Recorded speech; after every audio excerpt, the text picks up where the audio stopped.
কল্পনা করো, স্কুলে প্রতিদিন তোমাকে মারা হচ্ছে, বুলি করা হচ্ছে, আর কেউ তোমাকে বাঁচাতে আসছে না। এই গল্পটা এমন একটা মেয়ের গল্প যে 18 বছর অপেক্ষা করেছে শুধুমাত্র প্রতিশোধ নেওয়ার জন্য। হ্যাঁ, ঠিক তাই, এমন একটি গল্প আমি আজ তোমাদেরকে এক্সপ্লেন করতে যাচ্ছি। চলো শুরু করা যাক। আমরা প্রত্যেকেই আমাদের নিজ নিজ কর্মফল ভোগ করব, রাইট? আমি এত কষ্ট করে ভিডিওটা মেক করছি, তার জন্য তো তোমরা আমার চ্যানেলটা সাবস্ক্রাইব, লাইক, কমেন্ট করে দিতেই পারো। এই গল্প পুরো নেটফ্লিক্সকে নাড়িয়ে দিয়েছিল। চলো শুরু করা যাক।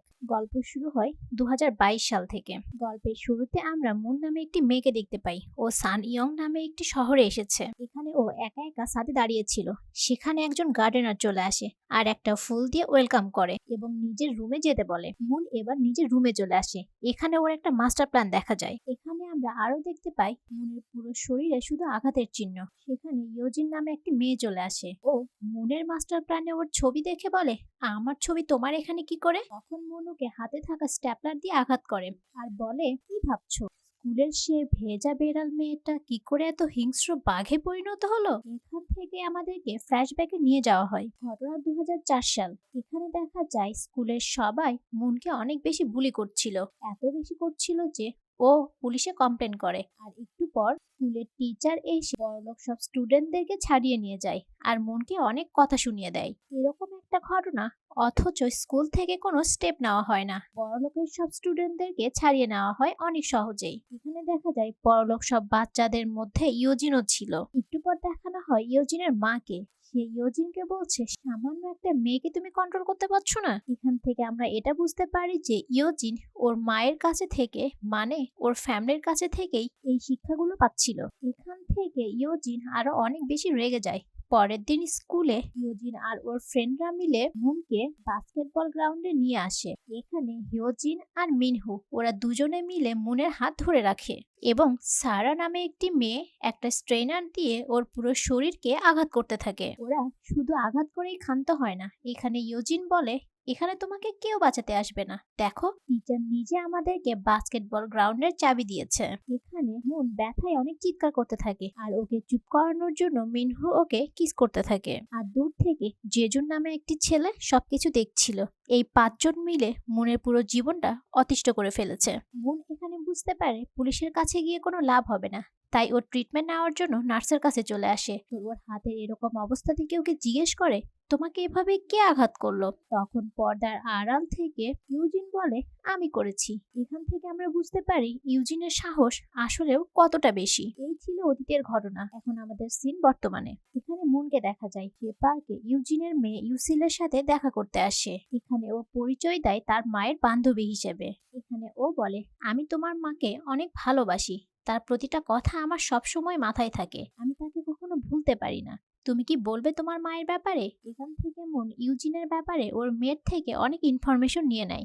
এরপর সিন আবারও অতীতে চলে যায়। ইউজিন ওর ফ্রেন্ডদের নিয়ে মুনের বাসায় চলে আসে আর এখানেও ওরা মুনকে অনেক বেশি টর্চার করে। কেউ মুনকে বাঁচাতে আসেনি। এরপর মুন নার্সের কাছে আসলে জানতে পারে নার্সকে সেখান থেকে বদলি করা হয়েছে, কারণ ইউজিন বুঝতে পেরেছিল মুনের সাথে নার্সের একটা ভালো সম্পর্ক তৈরি হয়ে গেছে। এই কাজটি ইউজিন করেছিল। মুনও এর মধ্যে বুঝে গিয়েছিল যে এই স্কুলে থেকে পড়াশোনা করা ওর জন্য অনেক বেশি কঠিন হয়ে যাবে, হয়তো সম্ভবই হবে না। তাই ও স্কুলটা ছেড়ে দেয়। কারণ হিসেবে ও ইউজিন আর ওর বন্ধুদের বুলি করার ব্যাপারটি লিখে দেয়, কিন্তু টিচার ওকে কারণটা চেঞ্জ করতে বলে। তার কারণ, এতে করে ইউজিন আর বন্ধুদের ভবিষ্যৎ খুব খারাপ হতে পারে। কোরিয়ায় চাকরির ক্ষেত্রে ছেলে মেয়েদের অতীতকে অনেক বেশি প্রাধান্য দেওয়া হয়। এই কারণে টিচার চেয়েছিল ইউজিন আর ওর ফ্রেন্ডদের ক্যারেক্টারে যেন কোনো দাগ না লাগে। টিচার বলে, ওরা তো তোমার সাথে জাস্ট মজাই করেছে, তার জন্য তুমি এরকম একটা অ্যালিগেশন আনতেই পারো না। এখানে মুন ওর হাতে সেই দাগগুলো দেখায় টিচারকে। টিচার ওই আঘাতগুলো দেখে বলে, এটা তো ছোটখাটো আঘাত, তোমার তো আর হাত পা ভাঙেনি বা মরেও যাওনি, তুমি তো বেঁচে আছো। এই কথাগুলো শুনে মুন অনেক বেশি শকড হয়ে যায়। ও বুঝতে পারে টিচাররা সবাই এই বুলির সাথে জড়িত। মুন টিচারকে বলে, এই কাজটা যদি আপনার ছেলের সাথে হতো তাহলে কি হতো? এই কথা শোনার পর টিচার অনেক রেগে যায় আর সেখানেই মুনকে অনেক বেশি মারতে থাকে। মুনের সাথে এরকম ঘটনা আসলে শরীরে কাটা দিয়ে ওঠে। তারপরেও মুন ওর সিদ্ধান্ত চেঞ্জ করে না, যার কারণে ইউজিনের মা মুনের মায়ের সাথে দেখা করতে আসে। আর অনেকগুলো টাকার বিনিময়ে ইউজিনের মা মুনের মায়ের কাছে থেকে লিখিত নেয় যে এই ঘটনার জন্য কোনোভাবেই ইউজিন দায়ী না। একটু পর দেখা যায় মুনের মা মুনকে বাড়ি থেকে বেরো করে দিয়েছে, কারণ সে মুনকে কোনোভাবেই ভালোবাসতো না। এরপর থেকে মুনের নিজের দায়িত্ব নিজেকেই নিতে হয়। ও পার্ট টাইম জব করে আর পাশাপাশি ও পড়াশোনা করে। এখানে মুন অনেক বেশি একা ছিল। ওর সাথে হওয়া সব খারাপ কাজগুলো নিয়ে ও অনেক বেশি ডিপ্রেস ছিল, আর যার কারণে ও একটা সময় ডিসাইড করে ও সুইসাইড করবে, কিন্তু পারে না। ওর শরীরে খুব ব্যথা হচ্ছিল, সেই ব্যথাগুলো ওকে সহ্য করতে হয়।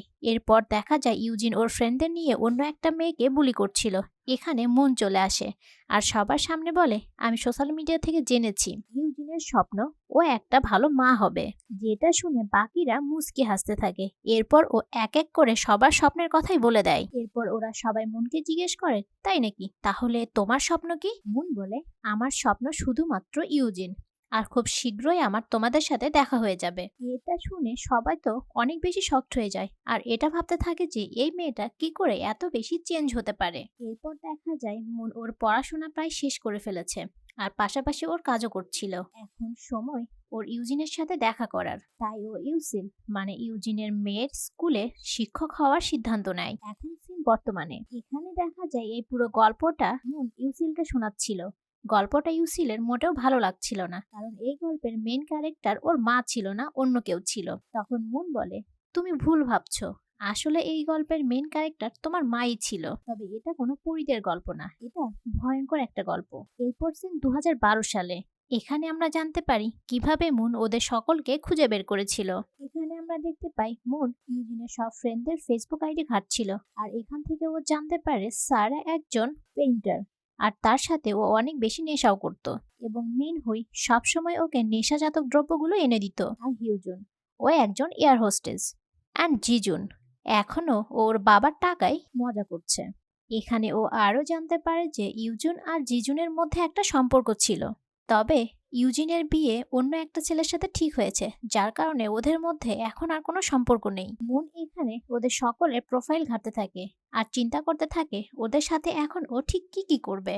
ওর এই প্ল্যানের ব্যাপারে শুধুমাত্র মুনের বেস্ট ফ্রেন্ড সঙ্গই জানতো।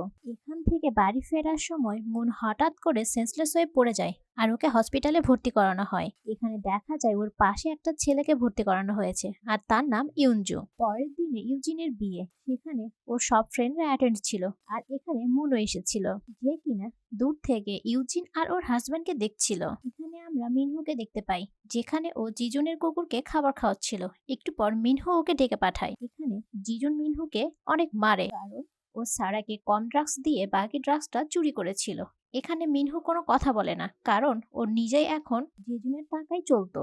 এখান থেকে আমরা এটুকু বুঝতে পারি ওরা 5 জন ফ্রেন্ড হলেও ওদের ফ্রেন্ডশিপটা খুব একটা স্ট্রং ছিল না।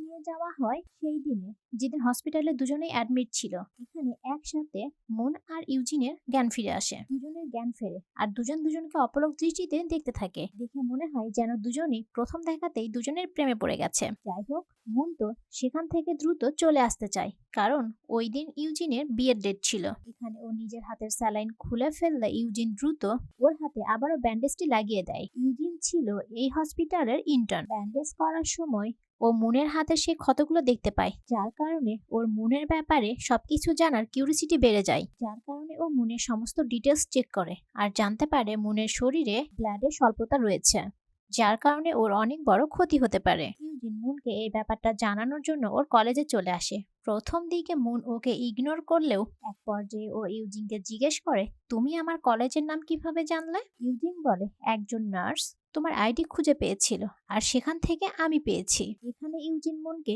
ওর শরীরের কন্ডিশনের ব্যাপারে বলতে থাকে আর বলে, তোমার উচিত এখন টানা 6 মাস ওষুধ নেয়া। এই কথাটা শোনার পর মুন কিছুটা সময় ইউজিনের দিকে তাকিয়ে থাকে, আর তারপর বলে, একজন ভালো গো খেলোয়াড়কে হারাতে আমার কতটা সময় লাগতে পারে? এই কথা শোনায় ইউজিন একটু শকড হয়ে যায়। তারপর ও বলে, তুমি যদি চাও তাহলে আমি তোমাকে গো গেম শিখাতে পারি। মুন এখানে রাজি হয়ে যায়, আর এরপর থেকেই ওরা দুজন দেখা করতে থাকে, আর ইউজিন ওকে গো গেম শিখাতে থাকে। এটা একটা বিশেষ ধরনের গেম ছিল, আর এই গেমটা মুন কেন শিখতে চেয়েছিল সেটা আমরা কিছুক্ষণ পর জানতে পারবো। এভাবেই ওদের 3টা বছর কেটে যায়। 3 বছর পর মুন একজন টিচার হয়েছে এবং ইউজিনও একজন মা হয়েছে। এখানে দেখতে পাই আমরা মুন ইউজিনের বাসার অপোজিটেই ভাড়া থাকতো। মুন ইউজিনের বাসার ডাস্টবিন থেকে কিছু পেপার কুড়িয়ে নিয়ে আসে, আর সেগুলো জোড়া লাগিয়ে ইনফরমেশন কালেক্ট করে। ও এই কাজগুলো প্রতিদিনই করত। যাতে করে ও ইউজিনের ব্যাপারে আরো ডিটেলস জানতে পারে। এর পরের সিনে দেখা যায় মিনহো জিজুনের ক্যাফেতে চলে আসে, আর এখানে ও মুনকে দেখতে পায়। মুনের সৌন্দর্য দেখে ও তো ফ্লর্ট করতে শুরু করে দেয়। একটু পর সেখানে একটা মেয়ে চলে আসে, আর ও মিনহোকে বলে জিজুন তোমাকে তার কুকুরকে খাবার খাওয়ানোর জন্য ডেকেছে। মিনহো চলে যায়। এই সব কিছু জানার পর মুন তো মনে মনে একটু মজাই নিচ্ছিল।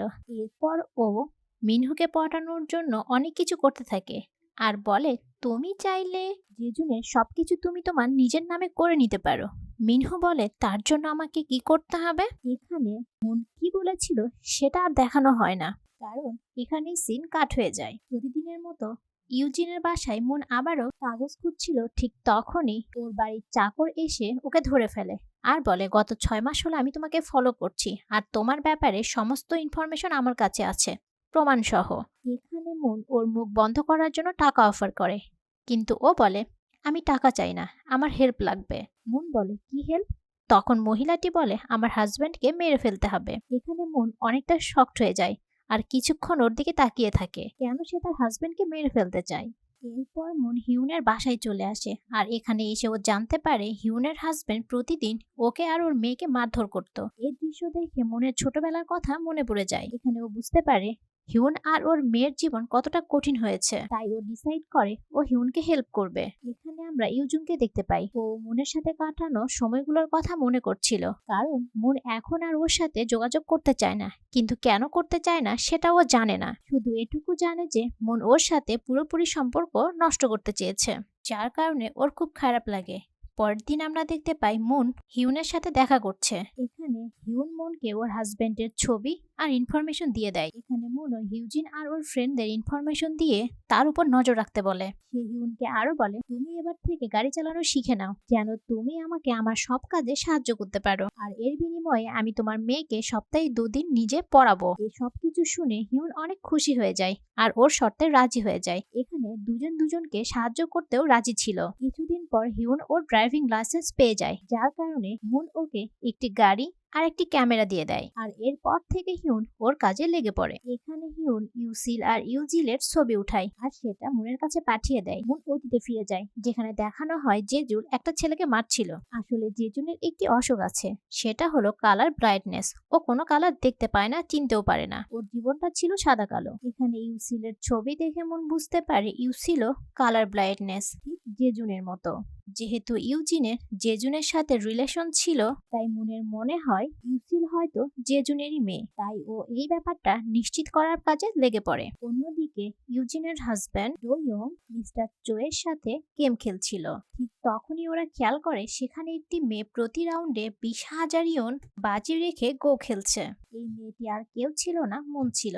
মুন এখানে এতটাই ভালো খেলছিল যে সেখানে তো লোকদের ভিড় জমে গিয়েছিল, যার কারণে ডো ইয়ং সেখানে চলে আসে আর মুনের খেলা দেখতে থাকে।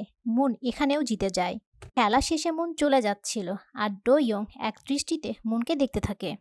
এখানে আমরা বুঝতে পারি ডো ইয়ং মুনের খেলা দেখে তো পুরোই ইমপ্রেস হয়ে গেছে। এখানে আমরা এটাও বুঝতে পারি যে মুন আসলে কেন গো খেলা শিখেছিল। ও আসলে ডো ইয়ং এর জন্যই গো খেলাটা শিখেছিল, যাতে করে ও ইউজিনের কাছে থেকে ওর হাজবেন্ডকে কেড়ে নিতে পারে। এদিকে দেখা যায় হিউজিউন দেশে ফিরে এসেছে, কারণ ও তো একজন এয়ার হোস্টেস ছিল। ও দেশে ফিরে জেজুনকে ফোন করে, কারণ ও জেজুনকে মনে মনে ভালোবাসে।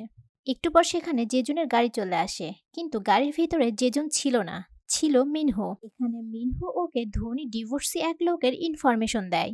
ইউজুন মিনহুকে বলে তুমি ওই ব্যক্তির ব্যাপারে আরো কিছু ইনফরমেশন কালেক্ট করে আমাকে দিবে। আর এদিকে ডো ইয়ং বাসায় বসে গো খেলতে খেলতে শুধুমাত্র মুনের কথাই ভাবছিল এবং মুনের চালগুলো চালার চেষ্টা করছিল। এর পরের দিন মুন যখন হিউনের মেয়েকে পড়াতে যায়, তখন ওর দেখা ইউজুনের সাথে হয়ে যায়। এখানে ওরা দুজনে সামনাসামনি বসে অনেকটা সময় কাটায় আর অনেক গল্প করে। এখানে ইউজুন মুনকে বলে আমি যখন তোমাকে গো খেলা শেখাচ্ছিলাম তখন আমি অনেক প্রবলেমের মধ্যে ছিলাম, কিন্তু তুমি আমার লাইফে আসার পর থেকে আমার সব সমস্যার সমাধান হয়ে গেছে আর তোমাকেও আমার ভালো লাগতে শুরু হয়েছিল। এখানে ইউজুং ওকে ওর একটা কার্ড দেয় আর বলে তুমি আমার সাথে যোগাযোগ করো। ইউজুং ও তো অনেক ভালো মনে ওর সাথে মেশার চেষ্টা করছিল, কিন্তু মুনের এসবে কিছু যায় আসে না, কারণ ওর লাইফে এখন মাত্র একটাই টার্গেট, সেটা হলো রিভেঞ্জ। এই রিভেঞ্জটা কেমন হতে পারে? যদি নেক্সট পার্ট দেখতে চাও অবশ্যই কমেন্টস করে বলে দাও।